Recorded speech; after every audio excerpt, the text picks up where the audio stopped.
Hello, beautiful, and welcome to the Come to Your Senses podcast. I'm your host, award-winning certified feminine embodiment coach, licensed esthetician, and enthusiastic foster dog mama to animals across the land, Mary Lofgren. Here, we explore how to bring more richness, radiance, peace, and pleasure to our lives, homes, and hearts through the joy of beauty, the wisdom of the body, and the splendor of the senses. I'm so glad you're here. Pull up a poof and let's dive in. Hello, beautiful beings, and welcome to today's episode of Come to Your Senses, where I am so delighted to introduce you to my personal Tantra teacher, Lindy James. Lindy is an amazing teacher of sensuality, connection, and sovereignty around our own sensual becoming. And I met Lindy about a year ago when I was house sitting in Gilroy, California, trying to get a sense of whether or not I wanted to move to California. And I was sitting in a person's house with their 3 beautiful cats and thinking, what am I doing? And Gilroy is a beautiful place, but it's a lot of farmland. It's the garlic capital of the United States, in case you didn't know. And so I started looking around online for things to do. And one of the things that came up was an event called Sacred Sensual Saturday. And it had been a while since I had been to a sensuality or Tantra workshop. And in case you're new to that word Tantra, there's a lot of ways that one could define that word. Tantra is a very broad tradition of spiritual practice and of creating a sense of union between the soul body and the physical body. And in this context that we're going to be talking about it today, we're talking about this practice of relating to our sensuality and sexuality as a sacred and spiritual practice of connection, which is what Lindy teaches. And so I went to the workshop. I sat in the car before it began with butterflies in my tummy and sweat forming on my skin, because even though I've done a lot of these workshops before, I still get really nervous walking into a new scenario and not knowing what to expect. And I was just so grateful and so delighted by Lindy's strong presence as a space holder, her depth of experience, and also the quality of community that surrounds her and that she's cultivated. And so Lindy is a sacred intimate and a sexual healer. She has been offering sessions in the art of conscious intimacy for over 2 decades. In 2004, she received her certification as a Tantra educator through Source Tantra. She regularly leads pujas, teacher trainings, and retreats. She is a graduate of the 2-year training at the Hakomi Institute of San Francisco, and she makes her home near Santa Cruz, California, where she sees clients in her beautiful home office and online. And so without further ado, sit back, relax, and enjoy this conversation of tea time between me and the wonderful Lindy James. So welcome to the podcast, Lindy James, Lindy Dakini James. I'm so honored to have you here. Thank you. And right before Lindy was asking me, kind of what prompted me to invite her here to the podcast. And I've been studying with you for almost a year now. And, I have so much respect and admiration for the vulnerability that you bring to your teaching and the authenticity and just your radiance and the passion from which you teach and share these tools it's really healing to be in the presence of. When I'm in your classes, I never feel any agenda other than supporting me in my own return to my authentic truth and authentic self. And so I just am so delighted to share you with my community and to have an opportunity to share your wisdom and have a little one on one tea time with you. So thank you for being here. You're very welcome. I'm just happy to do this. I love podcasts because it's a back and forth thing, and I already enjoy who you are in the and that we get to have this tea time or a glass of water. What's perfect. Yes. Yes, we get to enjoy each other on air. What could be more simple? You're right. So, as I was preparing for our time together, I was just kind of listening in, and the phrase that came to me was sensual wholeness. Oh, yeah, beautiful. That's really what I experience when I come to your Tantra workshops and also just when I'm in your presence and hear your stories. And I'm aware that for those of us who are drawn to this work, we're usually not drawn to it just because it's fun and delicious. There's usually some sort of separation from our sensual wholeness. And I just wondered if you might share what brought you to Tantra. Did you uh, come on to earth like this? Were you separated from your sensual wholeness in some way? Just a little bit about your story of coming to this work. Yeah, thank you. Back in the 90s, I went to my first Tantra weekend, bolstered by 20 of my closest friends. And I was terrified, and I find that this is true for many people. Tantra means orgies, sex, Mm. and although that's a very small part of it, it was my projection. And so when I you know, holding hands with my friends in the courage and went into this weekend, for me, my sexuality was pretty shut down. I, in Tantra, the vagina is called yoni. It's such a nice term because it means sacred space. My yoni had gone on strike, and she's like, I ain't playing anymore until the day I promised myself or my yoni I would not have any sexual relationships until my heart was engaged. And for me, Tantra gives ingredients and a path to come to that wholeness you speak of, to be a sensual, alive woman and understand where my boundaries were and the exercises and the healing practices brought me to the place that I am now. So back then, I was married, and my husband would do the practices only during the weekend of the workshop. And after that, he didn't continue. And my friend said, well, I knew that this was a key for me right there, even though I was still scared. And I kept learning and going further and further into it until I did tantric educators training. And I never planned to teach Tantra. I didn't say I'm going to learn this and then teach, like people go to school and learn something. I just always was a good teacher. Back then, I taught horseback riding, but there's so many parallels. Hmm. And to this day, I feel and see like students like yourself that come with whatever's in the way and how to find safety, how to find and clear the blockages so that we can be whole. And like you said in the meditation, like the wisdom of the body can be touched. Mm.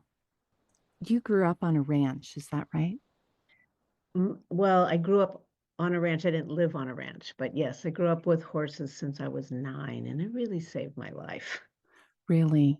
Yeah. I grew up around horses too. I grew up with horses. We had horses until I was about 5. That was my dad's main passion, and he Mm. couldn't quite make the farm work while also working full time. But I was around horses all the time. I felt like they were my dogs. I loved them so much. And you said that, there's a lot of parallels between Tantra and horsemanship or intuitive horsemanship. And Yeah. I wonder if you might speak to that a little bit and just what you notice. Well, one of the first thing that pops into my mind is I also took a training called Hakomi. It's a Hakomi Institute, and it's really about embodiment. If you took traditional psychology and Zen and put them together, it's so those two things really help me understand. So horses, if you're riding a horse and you're embodied, they pick up their step, they shake their head. And I had a blind horse. And so I made up this exercise where I would put somebody on my blind horse in the arena and then talks them through embodiment. And I would watch him go from bored to shaking his head and prancing around. Mm, And that human horse in combination really showed like horses are way more sensitive than we might give them credit for. And it was so much fun because it was like doing therapy and doing stuff with my horse, who I loved dearly. mm, I love that. I also love in your workshops, you taught me um, the phrase air, hair, muscle, bone. Oh my God, that has been so immensely helpful. And in a moment, I'll circle back to that because we'll talk about being at choice. Um, but yes, I relate to and I love just all the different paths that have led you home to yourself and home to your body. Right. And like you said, the sexual aspect is really a small, well, an important fragment, but a small fragment compared to this sensual wholeness that Tantra is really about. And so I really appreciate all of the different flavors of embodiment that you bring to your work. And something I notice in the women, especially who assist you, is just this radiance, this like aliveness and this beauty and this embodiment. And I wondered if you might speak to what changes do you notice when a woman, especially, comes to your work? Uh, like you said, like most of us, I think, stumble into these spaces terrified, frozen from the belly button down. What shifts and changes do you notice in a woman once she starts to open to her sensuality? Well, the basics that bring us to that, my friend and I used to teach together, and we'd say it's the ultimate facelift.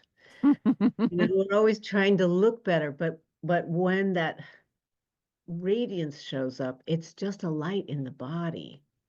It's a movement in the body that's more fluid. It's that ease of saying, when I hear the exercise, Lindy says, my spiral in, and I get not quite a yes, but here's what I'm willing to do. So then there's that sense of safety and in the ability to the gift of practicing with others that say thank you rather than what's wrong with you. You know? Mm, And I work really hard, or at least diligently, to keep a safe container, that we have a container where all of us is welcome. And that embodiment and that connection to the sensuality that can be expressed through our breath, our movement, our sound brings on a form of radiance that's so beautiful, and it just gets stronger. I often give the tantric warning that, you'll be more of a light. People will be drawn to you. So mm. you have to learn your boundaries as well. Yeah. Well, and that's been such a part of my journey in working with you is, you like you say at the start of every workshop, like being at choice, and you give us some specific directives around that and exercises to connect with that. And I appreciate you sharing that in conversation about radiance Yeah. because I have been very full of what might traditionally be called pleasure from this outside in perspective, Mhm. and been kind of like cracked out. Like not in my full radiance because I wasn't in my full body and full experience. And um this aspect of being at choice and being able to work with a question of like, well, this is not what I'm willing to do, but this is what I'm willing to do. Like, as a recovering Catholic, sexuality, it's not just, I wasn't taught or encouraged to have boundaries. It's like the encouragement was towards abstinence and immaculate conception. You know what I mean? Like it was continually reinforced not to be sexual. And so when I came to having sexual experiences, especially as a young girl, it was like so much pretending Exactly. Yes. and mimicking what I had seen in soap operas and pretending I liked it because I thought I was supposed to like it, and what would I look like if I didn't like it or told the truth and hurting someone's feelings. And, I say that as my youth, but the truth is like that continued for decades because that was the imprint. And I wonder, what are some of the common barriers for women and feminine beings, especially, to being able to access that radiance, that genuine pleasure that comes from being at choice in their own voice? I think what you said, like being able to read your own body's wisdom. So I often say the body speaks in metaphor. Like when we want to cry or we need to cry, but we don't want to. So there's like the jaw gets tight and the lips, and there's little whimpering sounds, our fear of our heart getting broken. So we have protection over the heart, and the gut feeling is, I used to think I was one of the few people that never got angry, but I had a stomach ache all the time. Mm, So being able to access those things and listen, it's like, I would say to a client, are you willing to stay with that for a moment? What does it feel like in your gut, your power center? Well, it feels like a rock. So if we sit with that rock for a little while, what is it telling you? And so we learn to uncover how the body speaks. And then when it's safe to let your radiance out and when it's not safe, how to have not slam doors, but a veil. hmm. Depends on where you are. Like in Costco, I'm kind of kept in. It's kind of a crazy Right, place to walk around. Wherever I am, knowing where the place is to be slightly veiled and not, rather than this decision to be closed off full time. right, right. Yeah. And that brings back this idea of air, hair, muscle, bone. Yes. Like, I so appreciate the option of air and hair. So I'll let you explain what that means. Well, it just, one of those aha moments when you connect the dots, because I've often said a lot of things like I do a morning Tantra practice, and I'll say in meditation, we say, take your seat. I'm doing a little offshoot there. In horseback riding, that person has a good seat, which means whatever the horse is doing, walk, trot, canter, bucking, you ride whatever's happening. And that's so much like what life is about. Mm, We can have our seat really easy when everything's rosy and easy, but when life knocks you out, can you ride that wave of difficulty?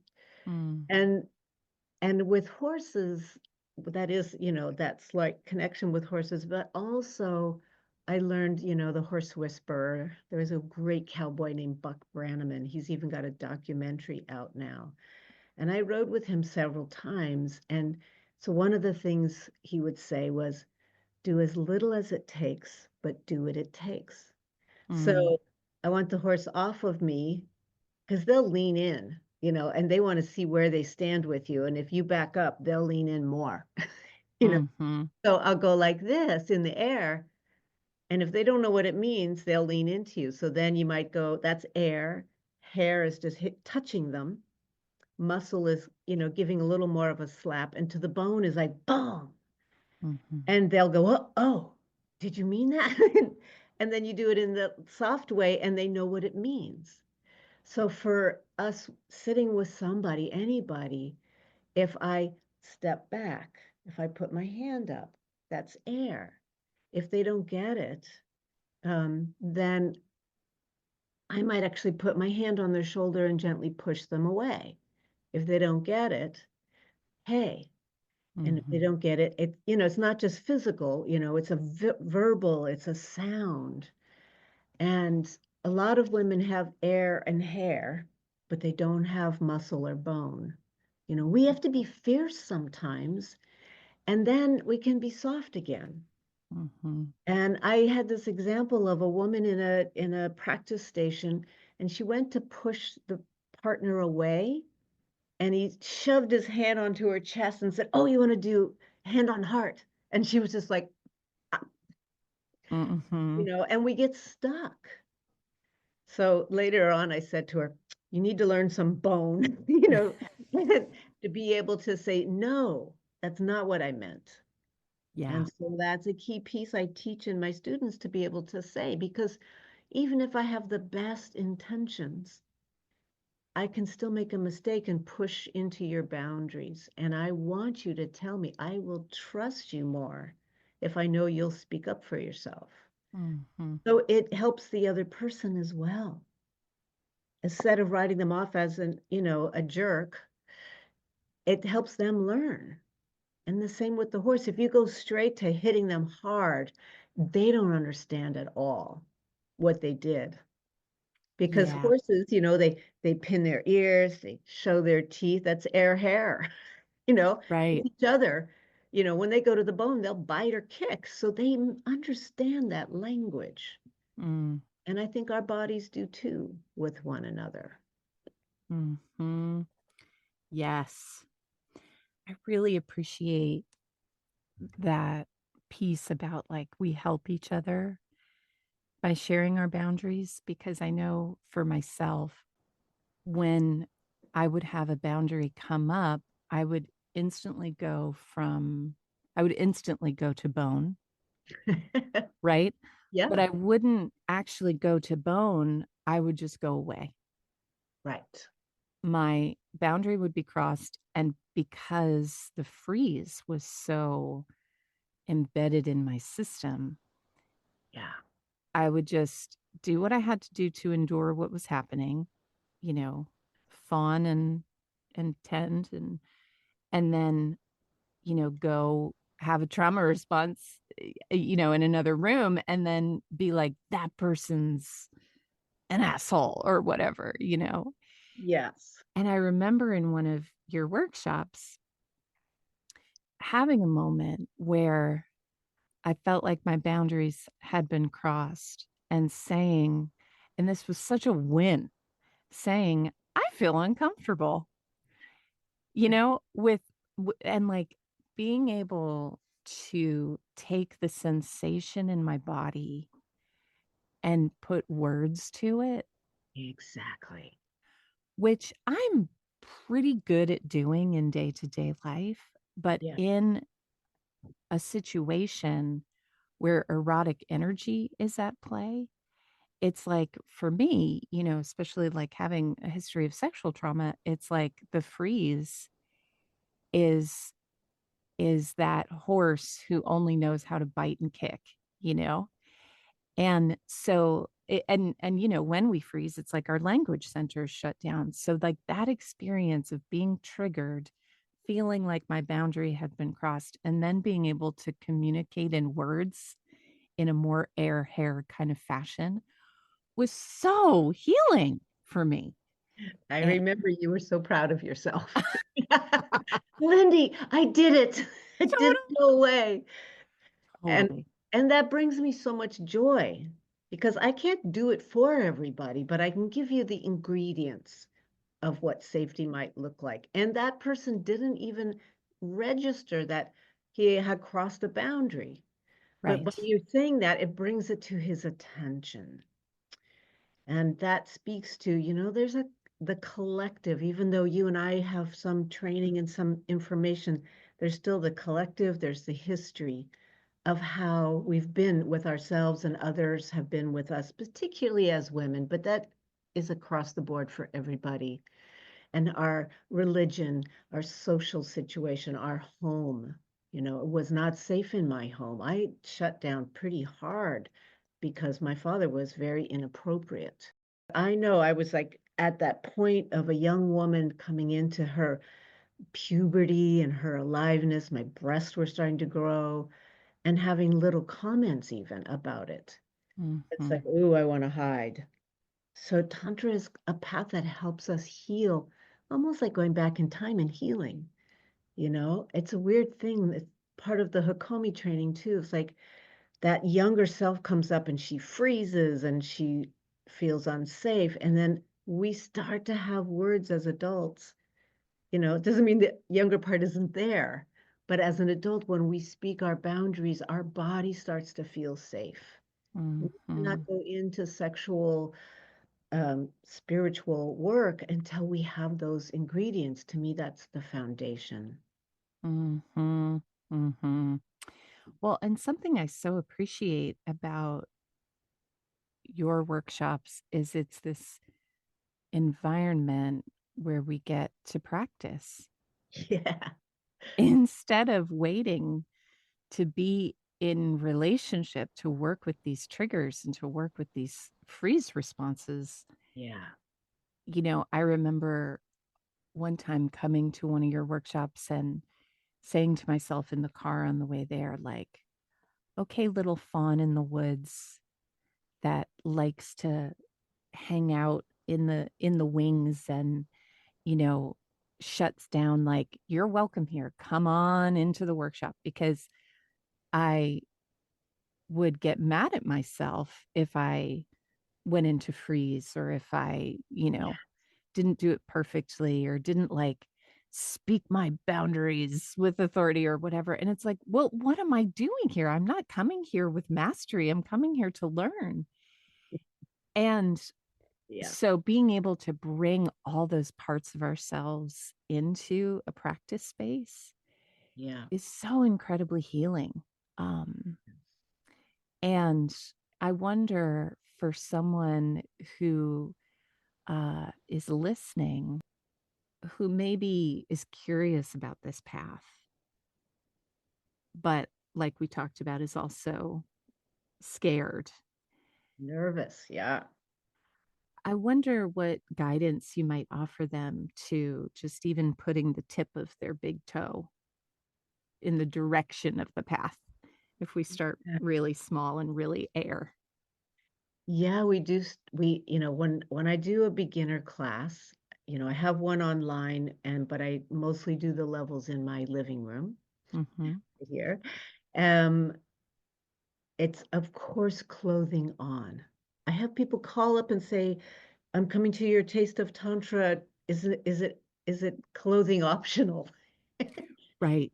I'm like, "No, this is a beginner class." In fact, even my advanced classes, we have our clothes on because connection can come energetically so much more than actually the physical. So I just go very slow. I do baby steps. I, you know, the first time I do a level one class or a beginner class, everybody's sitting very quietly waiting for me to start like 10 minutes before I'm ready. They have their journals and they're behaved. I know I was one of those people. And by the time they reach the more intermediate, I can't even get their attention because they've learned in their bodies it's safe. People cuddle. Cuddle brings oxytocin. We stop cuddling when our children when they're like in their puberty area, and it's a way of feeling safe. One of the exercises might be, how would you like to be held? and Mm. half the room cries because what? I can just ask to be held, my head on your lap and your fingers in my hair or your hand on my heart, or even back to back. When the oxytocin hits us, we start to feel more relaxed. The stress, it's anti-stress, anti-cortisol. It's so nourishing for us. Mhm. But, even at the beginner classes, that's scary. So it might be a touch practice from the elbow to the hand or the wrist to the hand. So you see these baby steps, and you're at choice. You can just watch. I think you might have been Mhm. one that sat back and watched.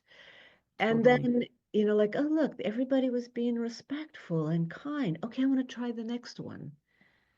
And so that's how I bring the class along. And like you did that sweet beginning meditation, when we do like, oh, I can sit in my own space and feel my body and feel my presence, open my eyes, notice that there's no danger.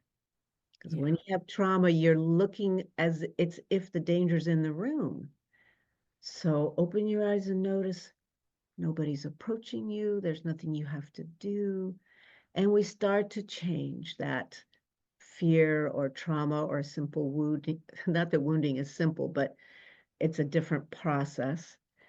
And we get to start healing. We get Mm. to start being real. We get to be pissed off, and joyful, all the different feelings. Come as you are. Mhm. All Mhm. of you is accepted and welcome. Yeah. I remember that day I was in the wings and I was having a lot of emotion. And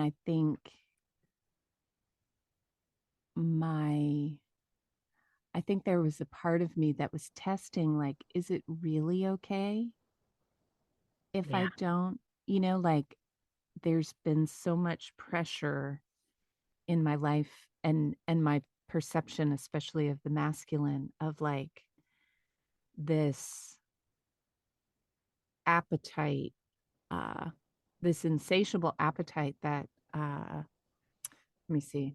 I also want to speak to this truthfully. Like,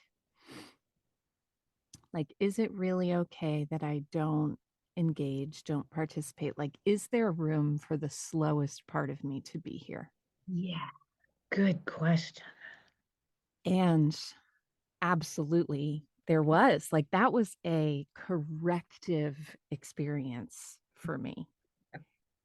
And, the young teenage girl who just faced so much pressure around sexuality and giving more than I was ready to give, Yeah, got to have a totally different experience. And what I love about this opportunity to practice is that then all of my sensual experiences after that are elevated of like, oh, this is the baseline where my little fawn deer peeking through the bushes, like where she gets to actually be in the room during moments of great erotic intensity. And like that is sensual wholeness. right.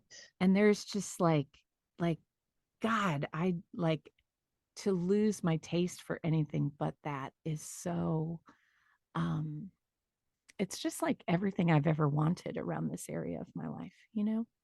Yeah, just beautiful. And there's two pieces that come up with that. Great erotic intensity could be just sitting still and pulsing your PC muscles like a Kegel. It's Yeah. like it's not what we think. Like there's nobody naked having sex, Right. Like that I am safe to cry. And when you take care of yourself, not only are you not ostracized, but you're a good example. Yeah. Your courage gives other people courage. Yeah. And the other piece that comes up for me as most of us are recovering nice girls and nice boys. Hi, my name is Lindy James and I'm a recovering good girl. Yeah. I fear of disappointing somebody. made me work hard and give at my own expense, to have sex when I didn't feel like it, to hold on to love in some way. And as I was going through this recovery stage, I could feel the fear that I'm going to disappoint you or anyone and not have it stop me. Mm. And in my little fawn, my little girl, if you disappointed, everybody dies. That was the level of fear Yeah. that I discovered. And the day I told my best friend I did not want to be roommates with her, she wanted to stay. She was staying in my house, and it was time for her to move out, and she didn't want to. And I just hemmed and hawed and tried not to say it. And the only thing I could say was the truth. I don't want to be roommates with you. And she looked at me, and she's had similar training as I have had. So she looked at me, and her little girl went, I don't like you right now. And then her adult said, but I still love you. And it was such a breakthrough for me. Mhm. And it broke through my fear of being angry and having the bone. Sometimes you have to be angry to the bone. I was steam coming out of my ears for the first time, telling somebody they needed to move out now. Mhm. After I'd given them 6 months, and they said, no, I need a year. So I had to get Right? furious. Yeah. And after I got furious, I had to go in my room and cry because it was scary. But it Mhm. serves me eventually. It serves all of us to stop being, doesn't mean you're not kind. You can say no kindly, but not to be at our own expense. Just as I'm saying that, my heart rate goes up like, oh, yeah, that was a scary one. Mhm. Mhm. Yeah. I love those stories. I love hearing about you getting furious. Oh, it scared me so bad, but it worked. He moved out in Yeah. the next couple of weeks. Yeah. Yeah. Well, it's like, it's so healing and empowering to hear that you went in your room and cried after that experience. Because I think I have this idea that if I'm going to get furious or mad, I have to be like, I don't know, somebody who like doesn't care about other people's feelings. But like, again, it's like that little fawn deer Yeah. gets to be here in moments of great erotic intensity, especially when we reframe it as like erotic, just being moments of authentic aliveness, like fury, you know? Yeah. Yeah. I wonder if a person is listening and there's a feeling of being at war with their body, Mm. or maybe not war, but I remember I was once working with a nutritionist that focused on hormonal health, and I was living in New York at the time. And we were talking about the body and during my intake, and she was like, "Well, what are your general feelings about your pelvis and your pelvic organs?" And I said, "Well, I feel like I'm right now on 38th Street where I am, and I feel like my pelvic organs are like at some warehouse in the Bronx, like there was just such separation." That's super separated. Yeah. Yeah. And for someone who's listening again, where uh there's the desire for an inroad and yet all roads seem closed. From your experience as a teacher and also as a student of beginning to be in relationship with the body in a more friendly way, is there any suggestions that you might offer or wisdom that you might share? It's a really good question.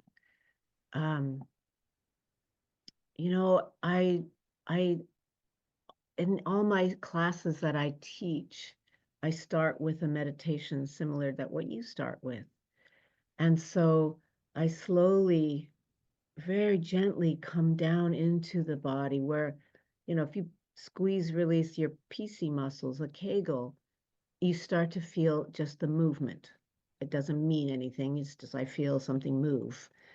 And the more you get it's the neural pathways that, that's saying use it or lose it. It has to do with actual science. If you are religious, you might only go to your heart. You know, Right. sometimes you might be in your power center if you're lucky, but the hips, the pelvis, the sexual center, no. And even the base chakra, like we don't, that's all like in the bathroom stuff. But all of our body is important, has different important movements. And just to be able to feel the movement of the piece. I had one woman, if she did a Kegel, she would want to throw up. That's how afraid her body was of interacting that way. So we do it gently. It's not like, okay, this is your exercise, you got to do it every day, but start to be more aware. Be more aware when you're eating of the taste of what your body says. I had something to drink yesterday and immediately my gut went, "Ugh." I'm like, oh, you don't like that right now. Okay, stop drinking. And it was something like kombucha, something we think is super healthy, but my body at that moment said no. But my awareness is there now. Mhm. We just very gently feel the feelings of that area. It can start with, how do you know you need to pee? There's a feeling there. Mm. When you go to the bathroom, can you start to pee and stop the pee? That's one of the first things I have people do is like, oh, nowadays my yoni talks to me. But Mhm. there's no sense, it's like a horse doesn't really talk, but they express all the time. They do make some sounds. And, my yoni, I'll suddenly notice she just went, "Pah," like there's a Mm. certain relaxation that I didn't know wasn't there. And I'm like, Right. "Oh, what? You like this? You feel safe?" So Mm. we teach the body very simply to squeeze and release or hold the breath and then release the breath. And those are really baby steps to start feeling more safe. And if something like that really scares you, like the woman who felt like she was going to throw up, then, it's really good to be working with a trauma therapist. Mhm. I know enough about trauma to name it and bring you back to the earth, but I'm not a trauma healer. But there's lots of beautiful trauma healers out there, and that's Mhm. important. So you gain the skills. It's very different than just wounding. Like in wounding, we can cry and it moves away. In trauma, we can cry and we relive it. Mhm. That's an important difference. So when I see that, I invite people to go to a therapist so that they can work with me and someone to help them through those trauma places. Mm. That's powerful.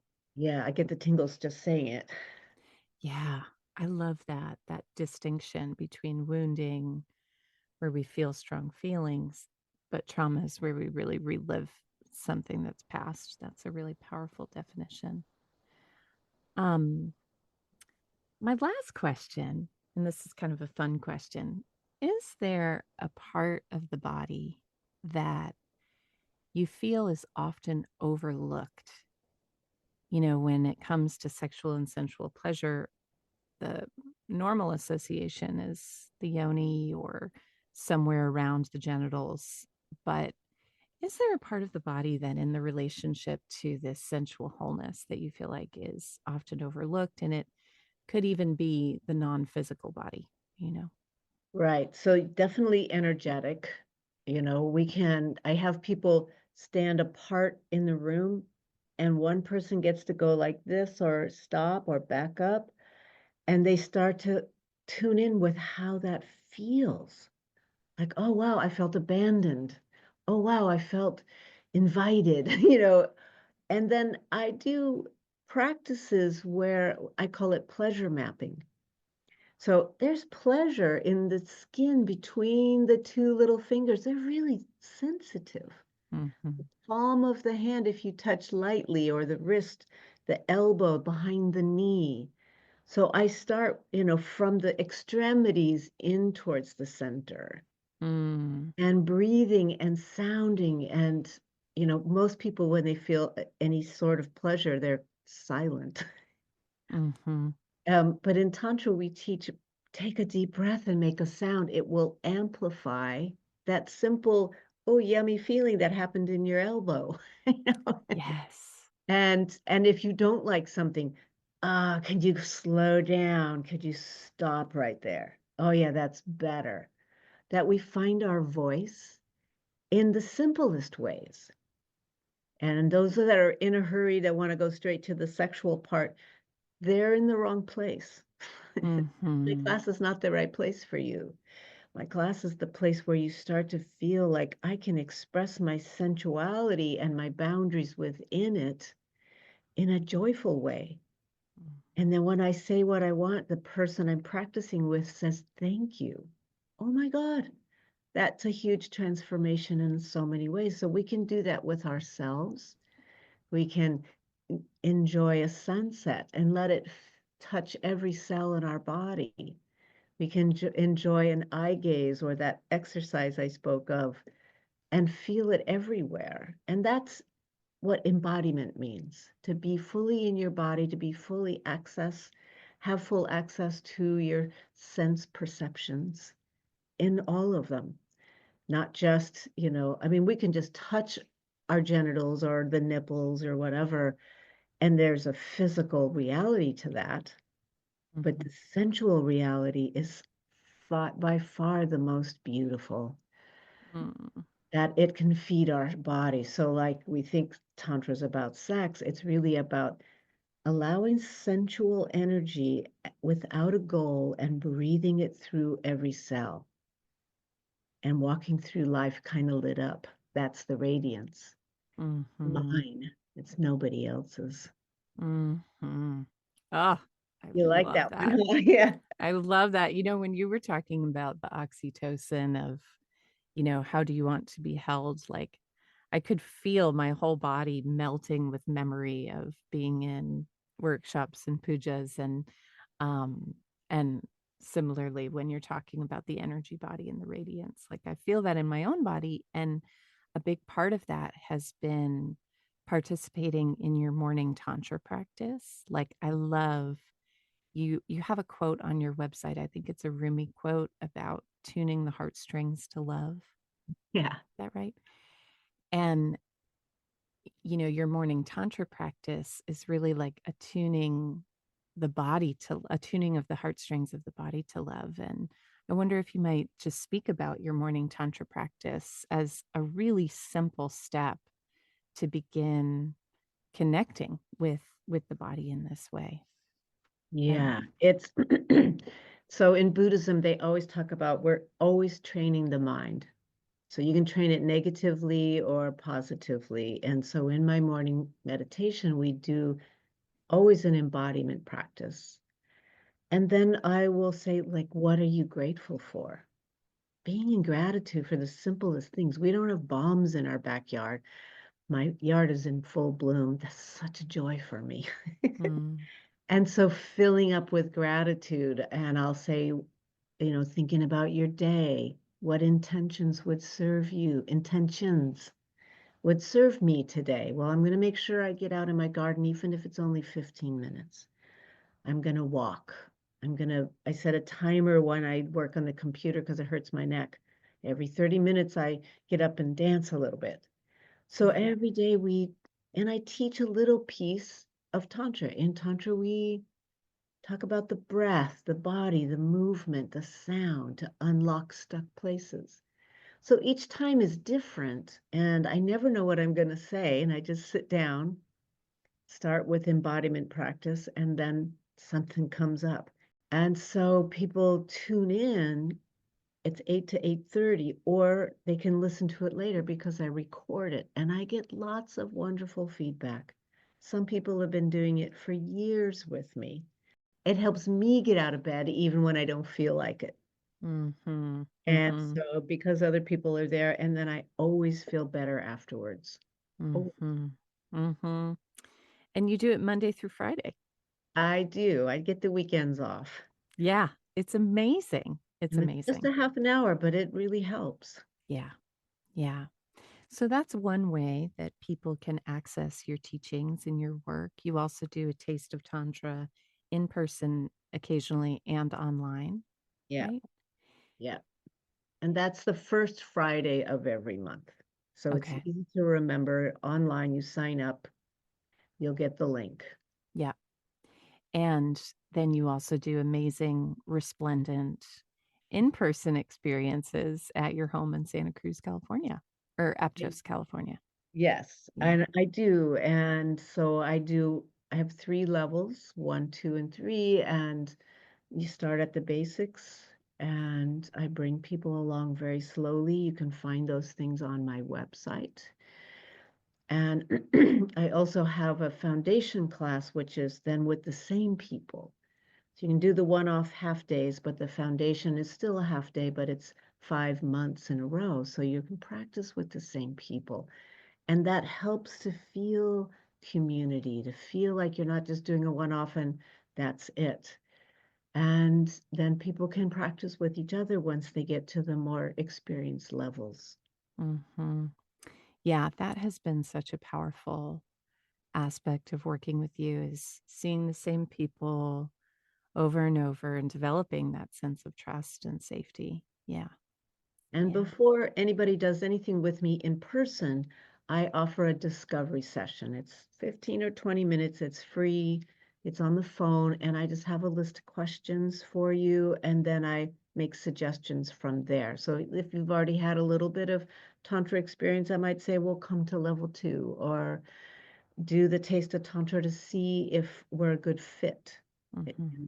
Um, that's on the first Friday, but it's just like 6 to 8 o'clock, so after work and that sort of thing.